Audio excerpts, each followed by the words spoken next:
topic 2.8. We're almost done. 2.9 will be the last one. Okay, today we're going to talk about cell respiration, but I want to pause for a second to kind of like big picture. So back in topic 1, we learned about all the organelles and what they do, right? So you had to memorize that, the DNA like stores all genetic information, and the cell membrane controls what goes in and out, and that ribosomes make proteins. So what we've been doing in topic 2, right, is really going into in-depth in that organelle. Sorry, let me start this. So we did, osmosis, like lipid. We talked about membrane transport. And the last one, we talked about the DNA and the ribosomes, right? So we're going through all these organelles. Today, we're talking about the mitochondria, right? So in depth, so that we had those all memorized, but now we're just kind of going into depth. Okay, cell respiration. Yay, how the cells breathe. Okay, let's start here. We're going to be going over respiration. A lot of chemical reactions in this one. You do need to know the chemicals and the parts, but for this year, we're really just going to focus on those big picture ideas. And then what happens when our bodies does not have the tools to produce the energy we need, and how we actually measure that. Okay, so cell respiration is the process by which I take the energy that is stored in food, right, in a glucose molecule, principally, like that's what we're going to focus on today, and how that's broken apart and releases energy for my cell to do other things, for my body to do other things. All right. We talked a lot about chemical bonds in proteins and DNA, right? So talked about covalent bonds and hydrogen bonds and all those things, right? So when I break these bonds from this glucose molecule, which is a simple sugar, right? Those carbons, particularly the phosphate, they're storing energy, right? So they're storing energy, and it's not really easy to get to, which is a good thing, right? It keeps that energy, it keeps that glucose molecule together, right? Those are in those bonds here. And so it's hard to get to that. So ATP, which is adenosine triphosphate, is that molecule that acts as like an immediate source of energy that's readily available for the cell, and it's considered like my energy currency.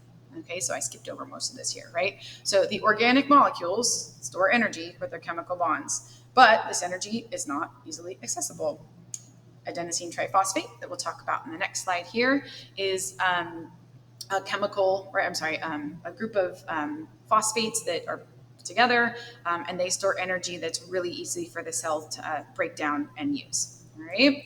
Here is adenosine triphosphate, right? Adenosine triphosphate. Tri meaning 3, phosphate groups meaning 3. So adenine that we've looked at before, my double ringed nitrogenous base here. It's attached to a ribose group, and then it has the 3 phosphate groups over here. So adenosine triphosphate here. Okay, so high energy molecule, immediate source. We call it like a short term, right? It has my nucleotide, 3 phosphates, high energy. And so when I get this ATP, right? When I get these 3 phosphate bonds here, and it's broken, right? That energy is released into free energy. All right. So in this case, I've got adenosine triphosphate going to diphosphate with that free energy that can go anywhere that it wants. Hydrolyzed. What does that mean? We learned about this already, right? So when we hydrolyze, breaking things or adding that water to it, it contains and it's released for my cell to use. All right, here's it a little bit more, because there's a couple ways that this can happen depending on what your cells have to use as their ingredients, kind of, right? So 2 different types of cell respiration. I've found that students are usually familiar with these words, but maybe not so much with like the chemicals that go into. So aerobic and anaerobic, right? So there's a reason why it's called like aerobic work, right? So workout. Anaerobic is slightly different, mostly in the amount of energy that's released, right? So both types of cell respiration, right? So getting the cell to produce energy, but different. So same, similar inputs, but very different outputs, all right? So I'm going to go into these in the depth, but our general overview, we have anaerobic respiration here is I don't have oxygen. So there's no oxygen for my cell to be used. but I still need energy, right? So I've depleted my supply of oxygen. Glucose will still break down into these products. 2 pyruvates, right? So I've got C6H2O6, which is probably something that you memorized 7th grade, 9th grade, right? My glucose molecule, C6H12O6. Pyruvate is C3H4O3, and you get 2 of those molecules, plus you get this NADH, right, which is a hydrogen carrier, 2 of those, and I get 2 little ATP packets, but it's energy, right? So energy that my cell needs. Aerobic cell respiration is when I get these completely broken down and rearranged. So glucose is completely broken down. My oxygens are completely broken down. My products are carbon dioxide, the waste product. I have water as a product, and I get 36 packets of adenosine triphosphate of energy, right? So much more energy here, but sometimes our cells do not have oxygen, so they have to go through this type of respiration. All right, so let's look at those a little bit more in depth. Here's my anaerobic, right? So anaerobic, I get, this is the same, these are pictures instead of words, right? So maybe put this here in the margin across from that last slide, right? So draw that in there, right? So I've got my glucose molecule, right? The energy, this is energy investment, and then the energy payoff, right? So what's put in, what's take out. So I get right here, here, let's go here. So it's partially broken down, right, with a small ATP yield where I get that net gain of 2 times the amount of ATP.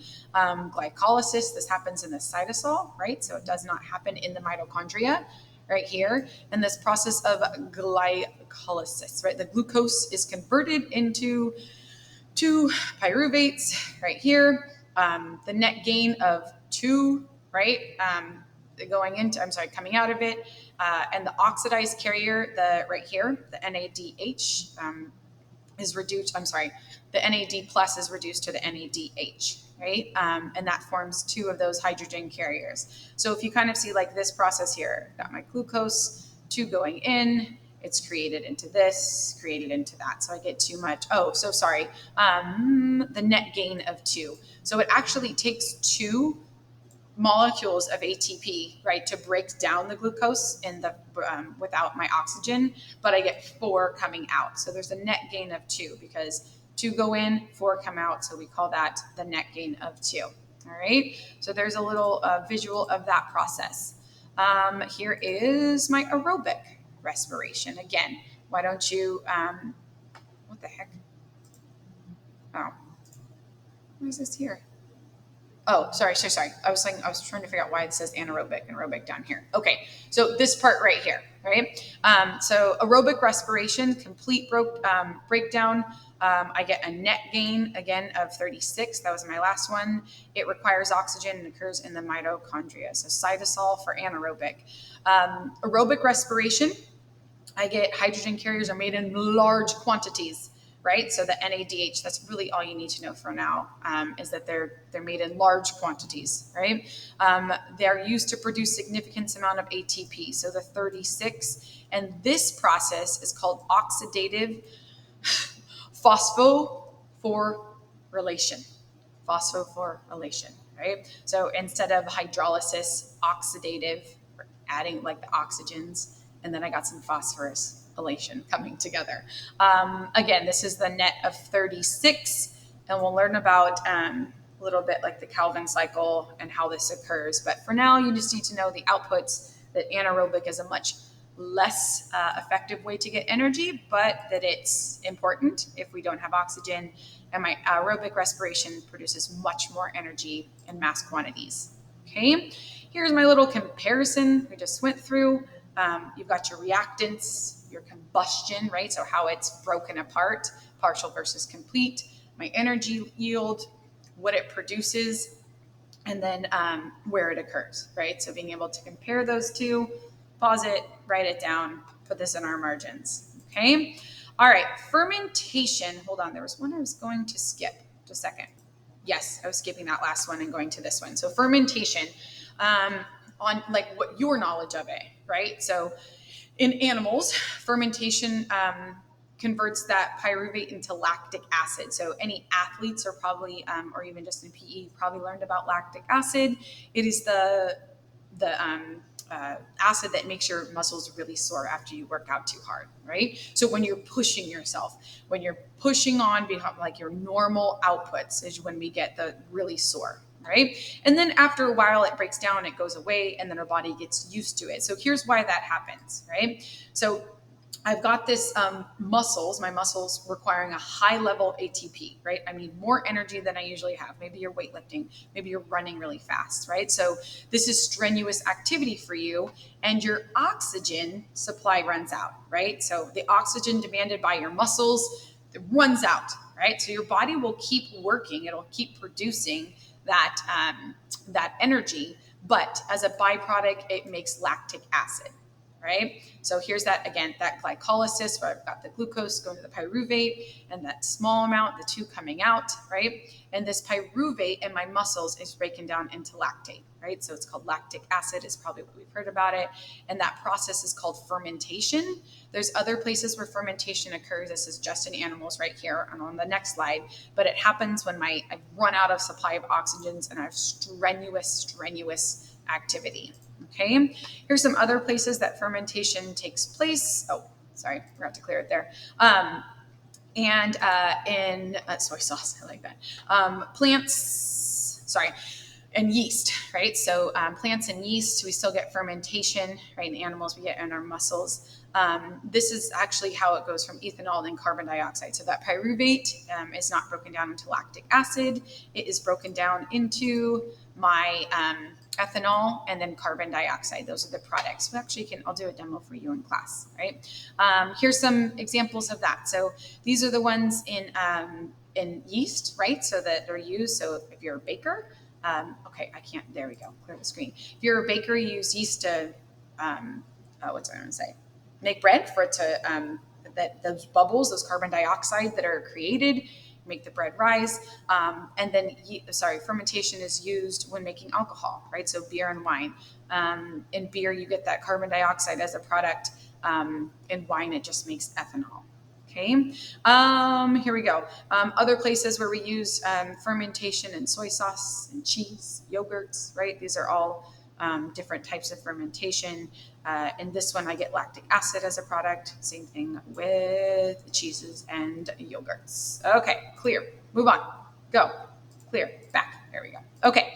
All right. Sources of energy differences. Okay, yeah, we'll do this. So, but carbohydrates are not the only thing in our body that stores those types of proteins, right? Carbohydrates are short-term energy source, easy to break down.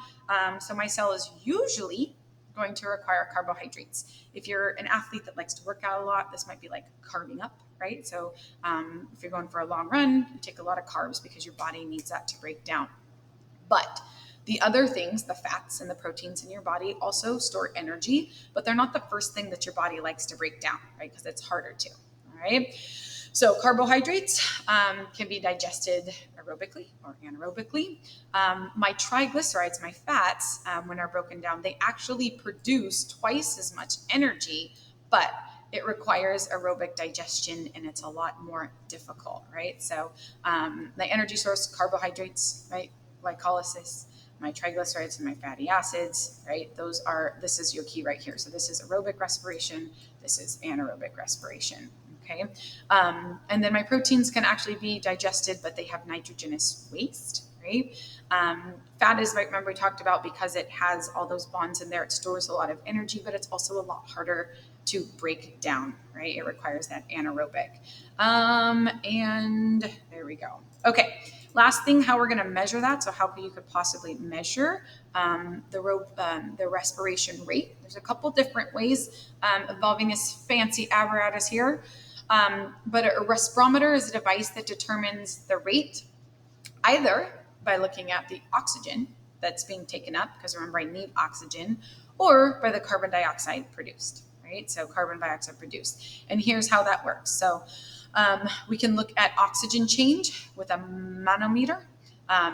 Here's this pressure right here. So I've got some water in here. And if I have more pressure, right, it's going to change the level of water.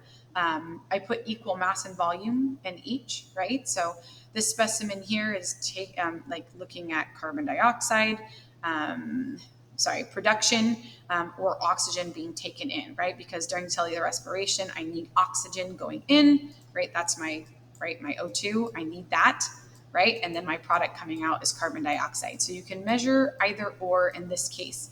The pressure changes and thus changes the level of the water, right? So that's for my oxygen.